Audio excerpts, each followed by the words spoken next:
안녕하십니까. 이 귀한 포럼의 첫 번째 발표자로 섰습니다. 제한된 시간 제가 준비한 것을 발표해 드림으로써 제 소임을 다하고자 합니다. 제목은 성소신학과 현대진리입니다.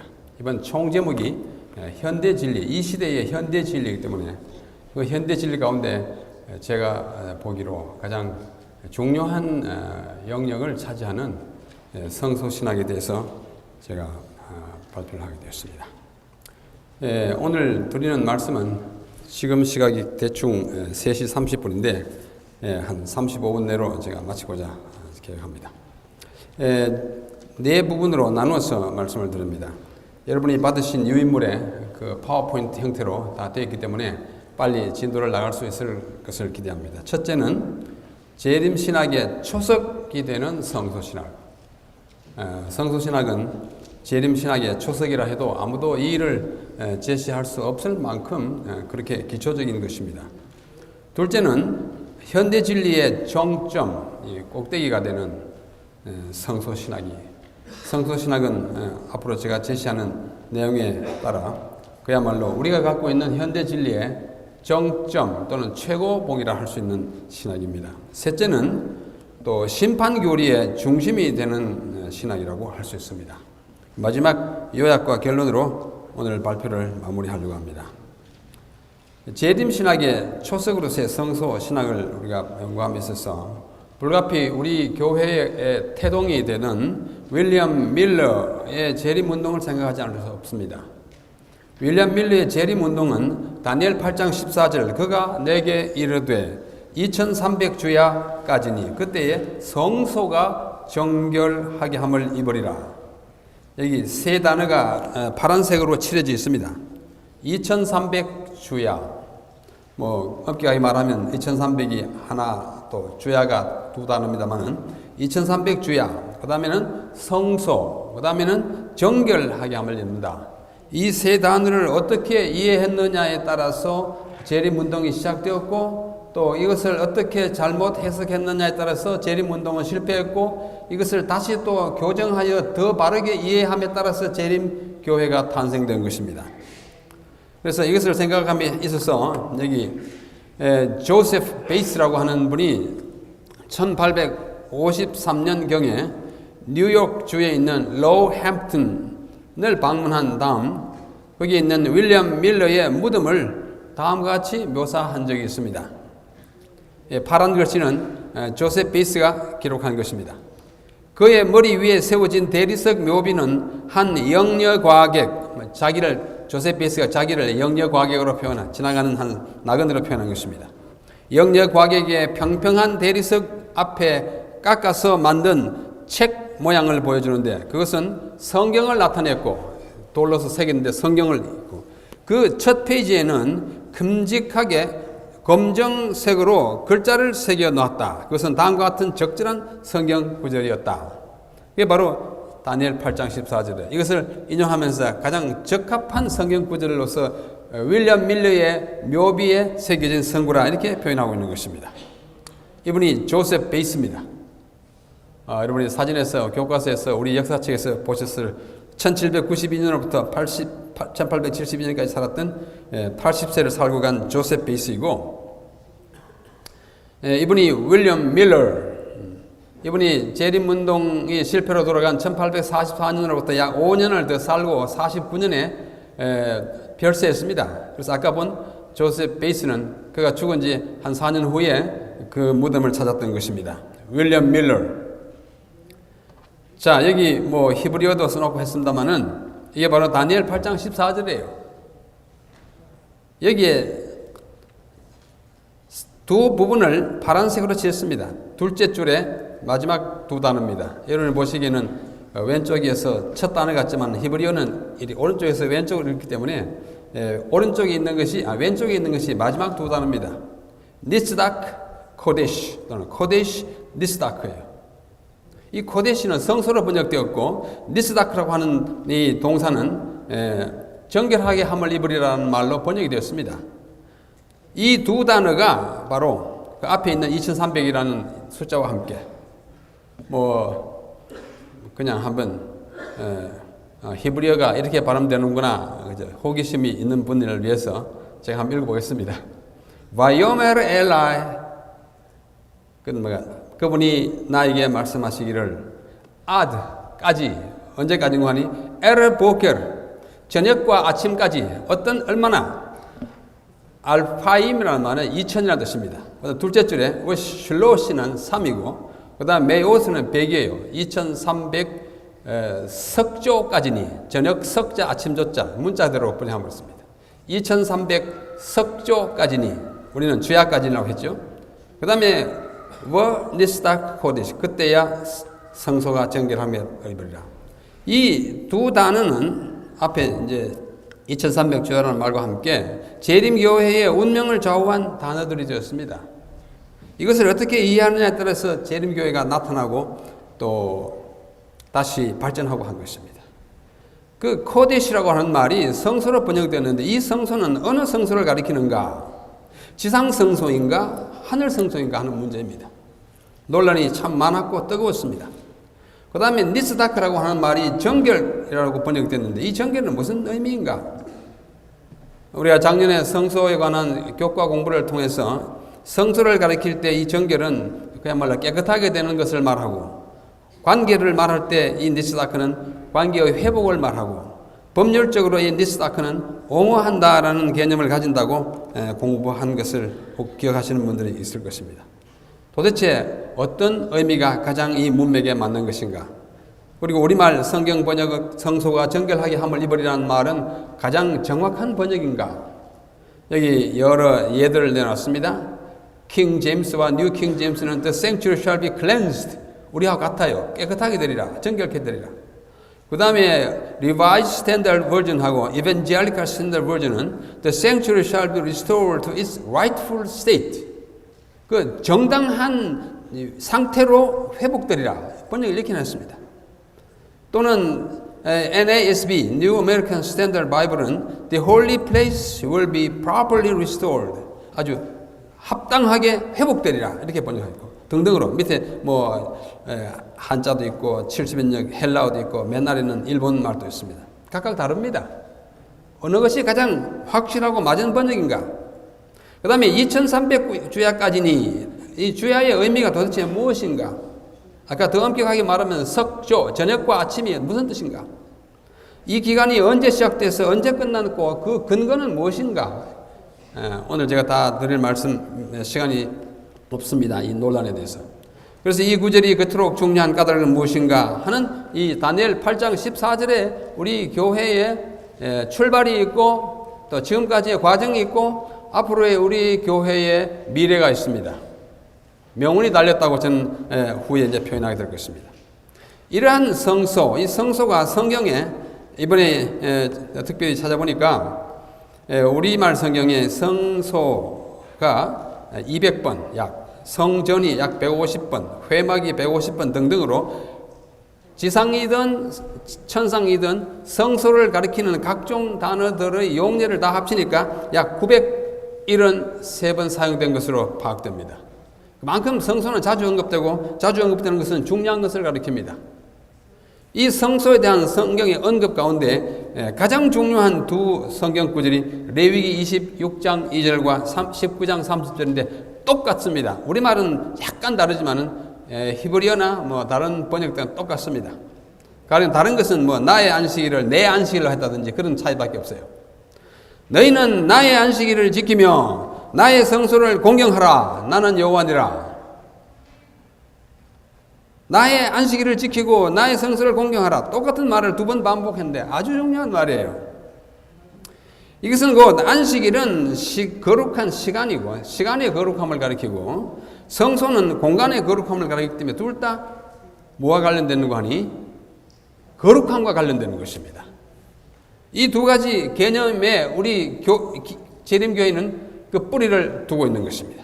재림교회는 이 두 가지의 거룩한 개념, 즉 거룩한 시간인 안식일과 거룩한 공간인 성소의 가치를 깨닫고 그것들을 가장 존중히 여기는 것을 교리의 기초로 삼은 교회이며 그것을 지키고 공경하기 위하여 최선을 다하는 신앙 공동체입니다. 재림교회는 역사적으로 이 두 가지의 개념을 바탕으로 하여 탄생하였으며 이 개념들 안에 포함된 구원의 진리를 온 세상에 전하는 것을 그 존재 이유와 사명으로 삼고 있습니다. 그래서 성소와 우리 인간의 역사를 좀 제가 대조를 해보니까 한 9 성소를 구분하는 그 매체로 해가지고 인간 역사를 나누면 9개의 구획을 할 수 있습니다. 첫째는 원초적 성소 시대. 에덴 동산에서 아담과 하와가 쫓겨난 이후에 두루 도는 화염검과 뭘 뒀어요? 그룹을 두었어요. 이 그룹을 저는 원초적인 성소라고 늘 일컫기를 좋아합니다. 그 원초적인 성소는 타락한 이후에 아담으로부터 노아 홍수 때까지입니다. 홍수로 말미암아 그것은 하나님이 거두가시고 홍수에서 방주에서 노아가 나오자마자 창세기 8장 20절에는 방주에서 나오자마자 단을 쌓고 번제를 드립니다. 그 단은 돌단으로 보입니다. 그때로부터 아브라함과 이삭과 야곱을 거쳐서 오는 동안에 모세까지 계속해서 가는 곳마다 돌단을 쌓으면서 지나온 그 시대. 그 다음에 출애굽 과정에 모세를 통하여 이제 회막을 짓습니다. 텐트로 짓습니다. 그것이 솔로몬에서는 성전 시대가 되고 예레미야 시대까지, 예레미야 시대로부터 스룹바벨까지는 성소 없는 무성소 시대이고, 스룹바벨이 이 성전을 짓고 난 다음에 헤롯 대왕까지 왔는데 헤롯이 그것을 다 헐고 다시 개축합니다. 그것이 AD 70년 로마 티투스 장군이 와서 다 없앨 때까지 존속하다가 그 이후로 오늘날까지 성소 없고, 우리는 히브리서를 통해서 그때로부터는 지상의 성소가 아닌 하늘 성소를 바라보는 시대에 우리가 살고 있습니다. 그럼 우리는 하늘 성소, 주님이 오시면 이제 제3성전, 재림 때로부터 영원한 시대에 있을 하늘 성전 시대로 가지 않을까 기대하고 있습니다. 그만큼 성소는 시대마다 중요한 획을 그을 만큼 중요한 사안으로 나타나고 있습니다. 이러한 성소에 대한 이해가 얼마나 중요한지를 우리 엘렌 화이트의 글을 통해서 몇 가지만 우리가 좀 강조하고자 합니다. 먼저 그분이 쓴 편지 208번 1906년에 쓰신 이것이 복음전도 221페이지에 인용된 글에 보면, 하늘 성소에서 이루어지고 있는 봉사에 대하여 올바로 이해하는 것은 우리의 신앙의 기초가 된다. 기초가 될 만큼 중요한 거예요. 그야말로 기초예요. 그 다음에 가르폰 기별에는 첫째 천사의 기별은 전파되어야 하며 신자들의 마음은 그리스도께서 그의 백성을 속죄하기 위하여 들어가신 하늘 성소에 집중되어야 한다. 아까는 기초가 된다, 집중되어야 한다. 노란 부분을 특별히 유의해서 보시면 좋겠습니다. 하늘에 있는 성소는 인류를 위한 그리스도의 사업의 바로 중심이 된다. 자꾸 중심, 기초, 아주 집중, 이런 단어를 쓰겠습니다. 노란 글자만 읽겠습니다. 이 문제는 모든 사람이 충분히 연구하여서 저희 속에 있는 소망의 까닭을 묻는 자들에게 능히 대답할 수 있도록 하여야 할 것이다. 그러나 우리가 느끼는 대로 하늘 성소에 대한 우리의 모든 이해를 묻는 사람들에게 다 설파할 만큼 우리의 지식적인 그 기초가 이루어져 있느냐 하면 그건 좀 거리가 있다고 생각합니다. 우리는 다니엘과 요한에게 보여준 계시 가운데 나타난 성소의 문제에 관하여 똑똑히 알 때까지 연구를 거쳐서는 안 된다. 여러분, 거치시지 마시길 바랍니다. 똑똑히 아실 때까지. 나머지 부분은 이유인물이 다 있기 때문에요.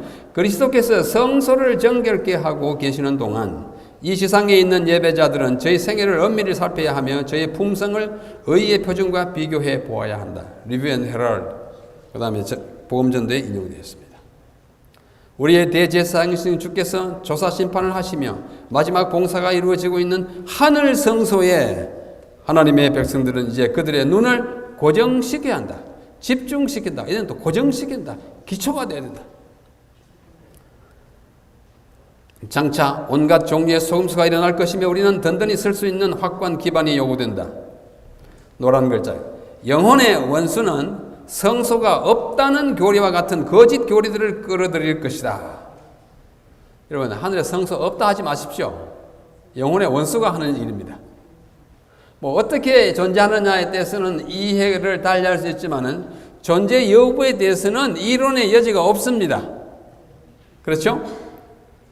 성소 문제는 믿음에서 이탈하는 자들이 따지는 문제 중에 하나가 될 것이다. 진실로 요즘 현상이 그렇습니다. 그 다음에 이 성소 문제는 이만큼 중요함과 동시에 또 난해함이 있습니다. 왜? 직접 가보지 않았기 때문입니다. 성소교리는 재림교회 신조들 가운데서 가장 민감하고 어려운 분야 중에 하나입니다. 그래서 재림교회의 능력과 실력을 겸비한 신학자라 할지라도 함부로 이 주제를 다루거나 처리하지는 않습니다. 그럼에도 불구하고 우리가 이 문제를 취급하고 탐구해야 하는 그 첫 번째 이유는 그 문제가 가지고 있는 깊은 신학적 함의 의미와 재림교회가 그 교리와 역사적으로 맺고 있는 뿌리 깊은 연관성 때문입니다. 그러므로 우리는 매우 신중하게 옷깃을 여미며 마치 성소에 들어가듯이 성소 연구에 들어가야 하는 것입니다. 조금 선진하고 조금 발전된 이해를 갖다 해가지고 이것이 바로 그것이다 하고 외치면 며칠 못 가서 그렇지 않다는 반대 이론에 강력히 부닥치게 되는 것입니다. 아주 조심스럽게 그렇게 서로의 이해를 넓혀가는 것이 좋다고 생각합니다. 두 번째 이유는 그 교리가 지니고 있는 난해성 때문에 나타나는 다양한 견해들을 이해함으로써 불필요한 오해와 갈등을 예방하고 교회 연합과 교리의 통일을 이뤄내야 하기 때문입니다. 우리가 아무리 많이 연구하고 많은 지식을 가지다 할지라도 그것은 성경이 지니고 있는 심오하고 무궁한 의미에 비추어 보면 빙산의 일각이요 해변에서 취한 모래 한 줌밖에 안 된다는 사실을 인정해야 할 것입니다. 성서교리 이와 같은 중요성과 난해성을 통감한 한 학자는 일찍이 1981년에 앤드루스 대학교 신학대학원에서 신학박사 학위 논문으로 이 문제를 연구하였습니다. 그의 이름은 로이 애덤스입니다. 그리고 그는 리뷰 앤드 헤럴드 그 출판사의 부편집인으로 수십 년 봉사하다가 근래에 은퇴했습니다. 그분이 쓴 박사학위 논문의 제목은 약 30년 전에 나온 논문인데요. The Sanctuary Doctrine, Three Approaches in the Seventh-day Adventist Church. 성소교리 즉 제7일 안식 예수 재림교회 내의 세 가지 접근법이라는 논문입니다. 이분이 로이 애덤스입니다. 그 논문이 출판된 책이 바로 이 책인데요. 여러분이 유의미로도 있습니다. The Sanctuary Doctrine, Three Approaches. 그리고 아주 근래 금년인가 작년에 나온 그분의 또 다른 책은 Looking for a City라고 하는 책인데요. 이분이 성소와 직접 관련된 책은 아니지만은 그분이 쓴 아주 중요한 근작 책입니다. 이분이 쓴 논문이 바로 이 책이 이걸 가지고 사진 찍은 거죠. 제가 며칠 전에 사진 찍었습니다. 이거는 제가 지난달 미국 갔을 때 사온 책인데 아직 제가 읽어보지 못했습니다. 그 다음에 이분이 많은 세월이 지난 다음에 The Sanctuary라고 하는 책을 또 썼어요. 이 책입니다. 책이에요. 그 다음에 이 책의 부제는 Understanding the Heart of Adventist Theology. 재림교 신학의 심장을 이해함이라는 부제가 달린 The Sanctuary 성소인데 이것을 번역한 책이 이 책입니다. 우리 임봉경 목사의 번역으로 된 책인데 아주 읽어볼 만한 책이고 그러나 좀 어려운 책이에요. 하늘 성소에 대한 책이 참 너무 심오해서 좀 어려운 책이지만 우리 말로 이미 몇 해 전에 번역된 것은 매우 다행이라고 생각합니다. 이 논문에서 이 박사학위 논문에서 애덤스는 우리 교회 역사에서 성소에 관한 연구로 가장 크게 기여했거나 가장 많은 논란을 일으킨 인물 세 사람의 성소론을 구체적으로 점검하고 분석하였습니다. 애덤스 박사는 이 논문으로 박사학위를 얻은 다음에도 꾸준히 성소에 관한 연구를 계속하여 여러 저술들을 내놓았는데 그 중에 한 권이 우리말로 번역된 조금 전에 이 책입니다. 매우 다양한 일이죠. 자, 로이 애덤스가 이 박사학위 논문에서 다룬 세 인물이 누구냐면 유라이아 스미스라고 하는 분과 엘비언 벨린저라고 하는 사람과 밀리언 앤드리어슨이에요. 밀리언 앤드리어슨은 지금 앤드루스 대학교의 총장인 앤드리어슨 박사와 아무 관계가 없는 분입니다. 인식이 아니에요. 이름은 똑같지만 둘 다 네덜란드 출신이지만은 전혀 인척 관계가 없습니다. 이 세 분이에요. 아주 깊이 다뤘습니다. 제가 이 책을 아주 샅샅이 다 읽었습니다. 첫 번째 사람이 유라이아 스미스입니다. 유라이아 스미스예요. 1903년에 돌아가셨는데 돌아가시기 직전까지 리뷰 앤드 헤럴드의 그 책을 맡아가지고 수십 년 동안 수백 편의 글을 써서 재림교회 신학의 저를 넣는데 기여를 많이 했어요. 오늘 이 짧은 시간에, 아주 짧은 시간에 이분이 유라의 스미스가 주장한 것을 로이 애덤스가 간추린 것을 또 제가 한 페이지로 간추리면 다음과 같습니다. 그는 지극히 문자적인 성경 해석을 주장했습니다. 십계명 문자 그대로, 안식일 문자 그대로, 하늘 성소의 형태와 봉사도 문자 그대로 지상에 있는 것이 그것의 뭐라 그랬죠? 모형이라고 그랬지 않습니까? 내가 너에게 보여주는 식양대로, 식양을 모형으로 본 거 그대로 확대되었거나 좀 다른 형태로 존재하는 것으로 아주 문자적으로. 그래서 상응하는 봉사의 기물들이 대원형에도 존재한다고 그랬어요. 여기 번제단, 거기 번제단, 여기 뭐 등대, 거기도 등대 이렇게 생각했어요. 그래서 원형적 속죄일의 기간은 360대 1로 계산해야 한다 했습니다. 왜냐하면 속죄일이 360일 1년에 하루이기 때문에 그 기간에 비례해서 360대 1로 계산해야 한다 했습니다.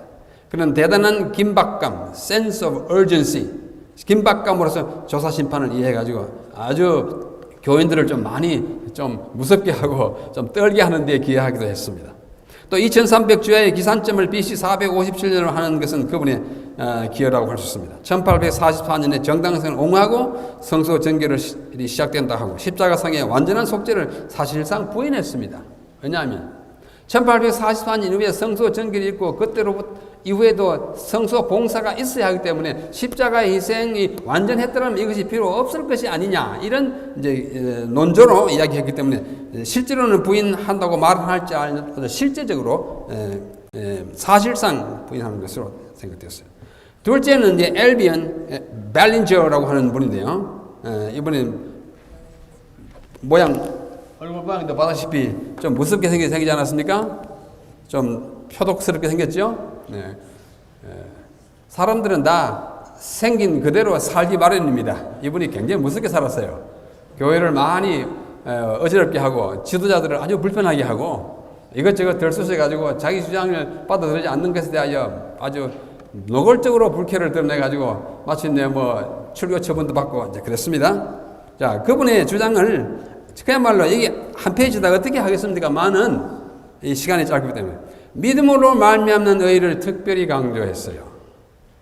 그래서 십자가상에 예수님의 속죄가 완성된 finished 보편적 유니버설한 속죄이기 때문에 만민에게 온전히 다 이루어졌기 때문에 믿으면 된다 이 주장입니다. 그래서 그 다음에 불법을 위한 속죄는 모든 사람 믿거나 안 믿거나 뭐 악인이거나 선이거나 다 포함한 그 사람들을 위한 속죄이므로 모든 사람의 속죄가 이루어졌으니까 그걸 받아들이는 믿음은 그러면 모든 것이 충분하다. 이것을 부인하는 것은 행함으로 말미암는 것이다. 자기가 또 노력해가지고 하는 것이 아니냐 이런 주장을 했습니다. 특별히 히브리서 6장 19절 20절에 승천하실 때 우리 주님이 들어가신 성소를 지성소에 들어간 것으로 그는 못 박아 이해합니다. 그래서 타락한 인류의 타락 아담으로부터 십자가까지는 하늘 성소의 첫째 칸 봉사라고 생각했고 십자가 이후의 재림까지는 하늘 성소의 둘째 칸 봉사라고 이해하면서 요한계시록 14장에 나오는 세 천사의 기별은 핍박자들에 대한 형벌적 심판으로 그가 보았습니다. 셋째 인물이 앤드리우슨입니다. 이분은 또 보기에는 순하게 보여도 굉장히 강직한 분이었어. 이분도 1950년대에 우리 교회 어른들하고 아주 충돌이 아주 첨예해가지고 어려움을 많이 만들고 많이 스스로 겪고 또 그분도 뭐 쫓겨나고 또 돌아가시기 얼마 전에 화해하고 신임세가 해소되고 아주 뭐랄까요 좀 어려움을 많이 만들고 겪었습니다. 자, 이분의 논리를 오늘의 주제와 관련해서 아주 간략하게 말씀드리면 이 앤드리우스는 벨린저 바로 앞에 본 그 벨린저가 이제 문제를 일으키기 때문에 그 문제를 신문하는 그 팀이 형성됐는데요. 그 팀 가운데 이분이 이제 앤드리우슨이 좀 주도적인 역할을 했습니다. 그래서 벨린저 신문으로 성소와 속죄 문제에 대하여 전념하기를 여러 달을 하는 동안에 자기 나름으로 또 강력한 성소에 대한 이론을 제기하게 되었습니다. 하나님의 성품의 옹호는 남은 자손의 완전에 있다 이렇게 생각했어요.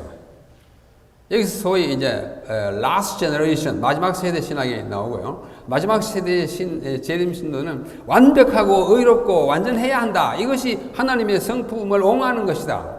그러니까 완전주의가 여기서 나오는 것입니다. 14만 4천인의 무제한 완전히 재림의 전제 조건이라고 생각해서 14만 4천은 완벽하게 자기 의로서 구원을 얻을 만큼 완벽해야 한다는 이론을 해요. 히브리서 6장 19절에 휘장 안을 지성소라고 앞에 벨린즈가 생각한 것을 사실상 묵인하는 노선을 들었습니다. 성소 정결의 경험적 측면을 특별히 강조했어요. 우리가 그걸 체험해야 되고 내가 구원받은 것을 확신해야 되고 이 체험적인 것을 대단히 강조한 것으로 나타났습니다. 그래서 이것을 요약한 것을 다시 요약하면 유라이아 스미스는 문자적 하늘 성소와 기물, 비례적 기간의 원형적 속죄일 1844년부터는 BC 457년 그 기산점으로부터 이 기간에 비례해가지고 대속죄는 360분의 1이어야 한다. 이런 생각을 하게 됐습니다. 그래서 십자가 위에 완전 속죄를 사실상 부인하게 된 것입니다. 벨린저는 완성된 보편적 속죄라는 개념으로 누구나 다 구원받을 수 있고 더 이상의 다른 어떤 속죄는 필요 없다. 우리는 주님의 은혜로 다 완성됐다. 이런 얘기를 많이 했습니다. 앤드리어스는 예수님이 성천시에 지성소로 들어갔고 재림 전 조사 심판이 아니라 재림 후 악인 심판이 이루는 것이라고 말씀했습니다. 자, 이와 같은 것 때문에 교회가 많이 어지러웠어요. 20세기 초에도 어지럽고 20세기 중반까지 어지럽고 그 다음에 이제 우리 교회를 바깥에서 이단으로 보는 사람들이 연구하는 소위 마틴과 여러분이 아는 말하우스의 연구조사 그 결과로 나온 Questions on Doctrine 이와 같은 책들이 우리 교회 안팎에 여러 가지 변화를 초래하게 된 것입니다. 이러한 문제에 대해서는 지금부터 한 6개월, 7개월 전에 마달피에서 있었던 전국 장로님들의 집회에서 이 문제를 제가 10시간 다루었습니다. 그때 자세히 말씀을 드렸고 이 책을 훑다시피 제가 말씀을 드렸고 또 이 책의 내용도 아주 제가 10시간 가까이 말씀드렸는데 그것이 재림마을인가 어디에 아마 올라있지 않을까. 그때 한 10시간 8토막 한 10시간 강의를 한 적이 있습니다. 혹 관심 있으신 분들은 찾아보시기 바랍니다. 그 다음에 현대 진리의 정점에 이 성소 신학이 들어있습니다. 시간이 없군요. 이 현대 진리라는 말부터 먼저 생각해 봅시다. 이러므로 너희가 이것을 알고 이미 있는 진리, 이게 현대 진리의 성경적 용례입니다. 이미 있는 진리에 있었으나 내가 항상 너희로 생각하게 하려 하노라. 이미 있는 진리, 공동번역은 여러분이 받은 진리, 한글 킹 제임스에게는 현재의 진리 이렇게 말하고 있습니다. 여기도 영어로 몇 가지 했어요. The present truth, 지금 있는 진리. NRSV는 the truth that has come to you, 너에게 이르러 온 진리. NIV는 네가 지금 가지고 있는 진리 이렇게 했어요. 이 말의 원어는 헬라어는 보시는 대로 파루세이입니다. 파루세이는 파레미라고 하는 동사의 현재 분사 여성 단수예요. 진리가 여성이기 때문에 여성으로 됐는데요. 그 뜻은 지금 있고 현존하는, 지금 손안에 쥐고 있는 기존의 무엇, 이런 뜻입니다. 그런데 이것이 우리가 재림교인이 쓰기 시작하면서 현대 우리 교회 한국 재림교회가 present truth를 현대 진리라고 번역했기 때문에 달리 바꾸기는 좀 어려울 것 같습니다. 우리가 갖고 있는 특별한 진리, 이 시대를 위한 재림교인들의 가르침, 이것을 하나의 함축적으로 현대 진리 이렇게 쓰고 있어요. 그러면 재림교회가 현대 진리로 가지고 있는 진리들이 한두 가지가 아닙니다. 제가 오늘 제시하는 것은 8개입니다만은 그 밖에도 많이 있어요. 여기에 포함되지 않는 것으로서는 삼육교육, 현대 진리예요. 전인교육, 그 다음에 건강기별, 다 현대 진리예요. 우리가 갖고 있는 고유한 것이에요. 그러나 여기서는 좀 뺐습니다. 좀 더 이제 성서적으로 직결된 교리와 관련된 것만 쓰다 보니 그렇습니다. 첫째, 우리 재림교회의 현대 진리의 한 기초가 될 수 있는 것은 대쟁투 역사관에 기초한 예언 해석이에요. 이거는 매우 독특한 것입니다. 대쟁투, 인간의 타락으로부터 회복까지 대쟁투의 역사가 다니엘의 계시록 예언이 대쟁투의 역사인 것입니다. 부조와 선지자부터 마지막 각시의 대쟁투까지 이 The Great Conflict 그 시리즈로 나가는 것입니다. 둘째는 성경의 최고 권위를 인정하고 또 예언의 역할을 인정하는 교회. 이것도 대원칙 가운데 속합니다. 셋째는 안식일의 중요성을 강조하고 그것을 회복하는 것입니다. 그 다음에 그리스도의 재림의 임박성과 징조와 그 준비에 관한 것입니다. 그 다음에 조건적 불멸과 부활의 종류 및 목적, 좀 독특한 우리 교회 현대 진리예요.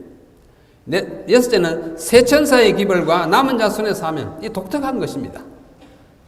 그 다음에 성소의 정결과 조사 심판, 재림전 심판, 독특한 것입니다. 그 다음에 그리스도의 하늘 성소 봉사, 이것은 독특한 걸 넘어서 정말 중대하고도 고유한 것입니다. 이 외에 있습니다만 이것을 제 나름으로 이렇게 좀 그림을 그리면 맨 밑에 현대 진리라고 하는 이 발판에 이것이 우리가 떠받들어지는데 대쟁투 역사관에 기초한 예언 해석과 성경의 최고 권위와 예언의 신약하는 그 중에 가장 기초 중에 기초가 되는 하나의 원칙적인 문제라고 생각합니다. 두 번째 있는 초록색 안식일과 재림은 우리 교회의 사명이에요. 이것을 회복하고 이것을 온전하게 하는 게 우리 교회의 사명이라고 생각합니다.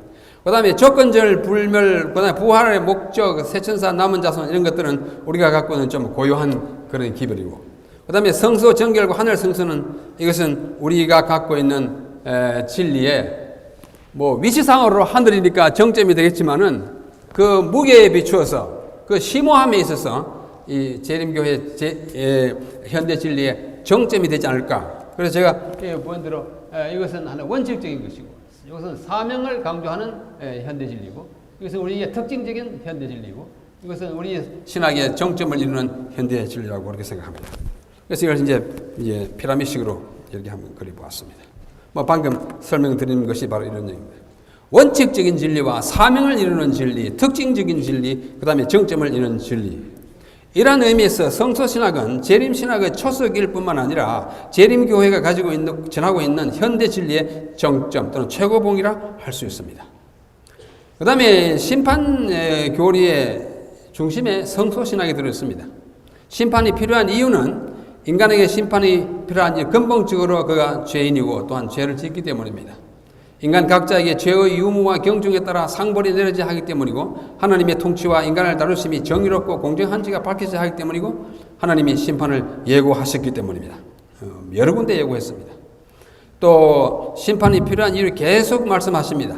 시편, 그 다음에 말라기, 성경 구절을 다 보시기 바랍니다. 사도행전, 로마, 고린도, 우서, 계시록 등등에 말씀합니다.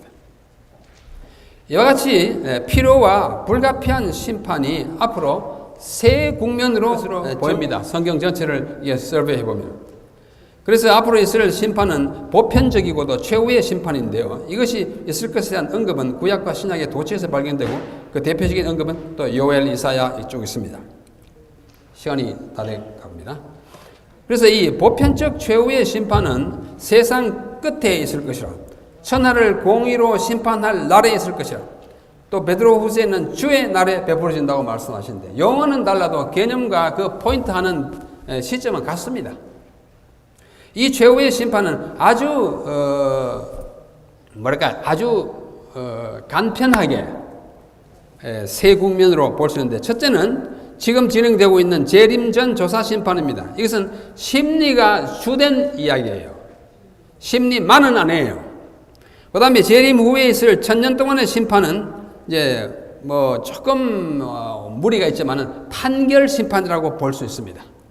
그 다음에 1000년 후에 있을 심판, 그 소멸, 악은 천사 소멸하는 것은 집행 심판이라고 이름을 제가 붙여보는 것입니다.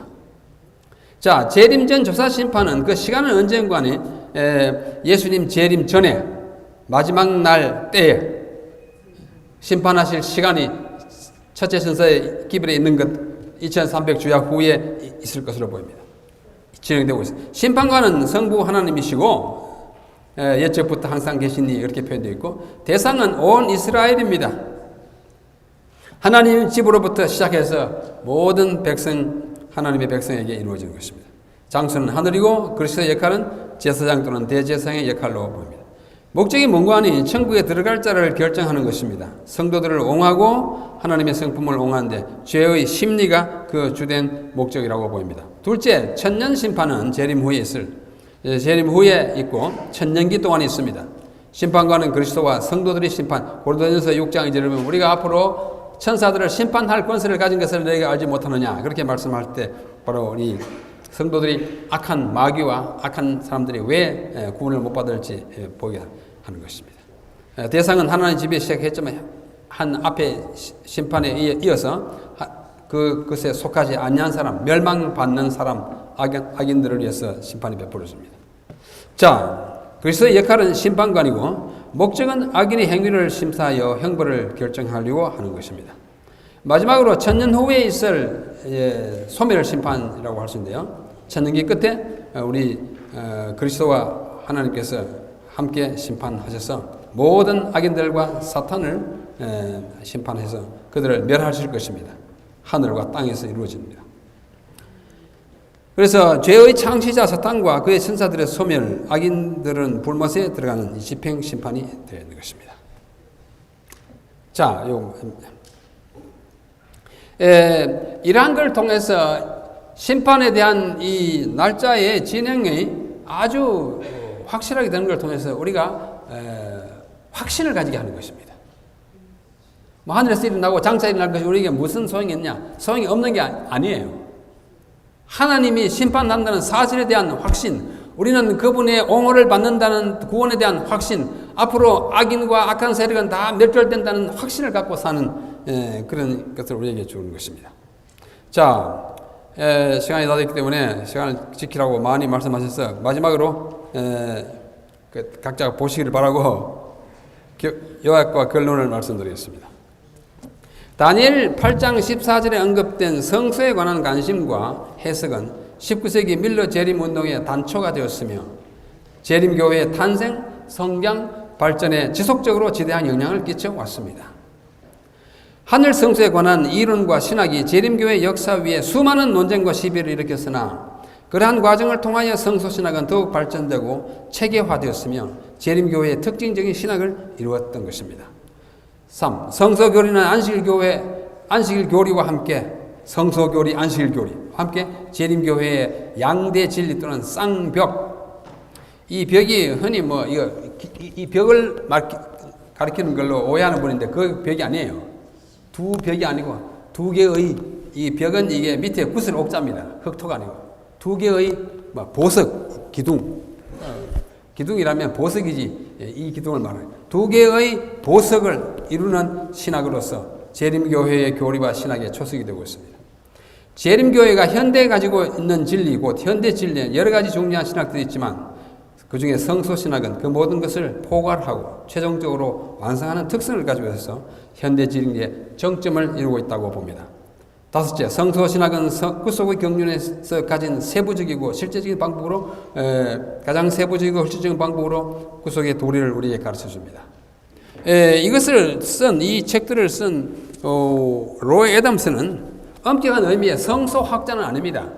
성소에 대하여 말한 사람들을 연구하신 분이에요. 그래서 성소학자라고 할 수 있을까 모르겠어요. 성소에 대한 논란을 따라가고 정리한 성소 관련 학자를 위한 학자입니다. 자, 여섯 번째, 재림교회 신학은 세상의 종말, 그리스도의 재림, 최후의 심판, 그리고 그 후에 있을 새하늘과 새 땅에 관한 성경의 가르침에 초점을 맞추고 있으므로 현재도 진행 중인 하늘 성소에서의 심판과 재림 후에 있을 심판에 대하여 특별한 관심을 기울이고 있습니다. 그러므로 성소에 관한 신학은 심판 교리의 중심을 차지하고 있습니다. 성소 신학은 재림교회의 현대지를 대표하는 골격과 주요 내용이 되고 있으므로 이 신학의 발전과 심화 그리고 전파 여부에 따라 21세기 재림교회의 명운이 좌우될 것입니다. 오늘 다 잊으실지라도 성소 신학은 재림교회 이 신학의 기초요, 정점이요, 또 하나는 뭐예요? 중심이라는 사실을 잊지 말아주시면 저는 매우 감사하게 생각했습니다. 앞으로 더 많은 연구를 위한 약간의 기초가 되었기를 바라면서 제 발표를 서둘러 마치겠습니다. 감사합니다.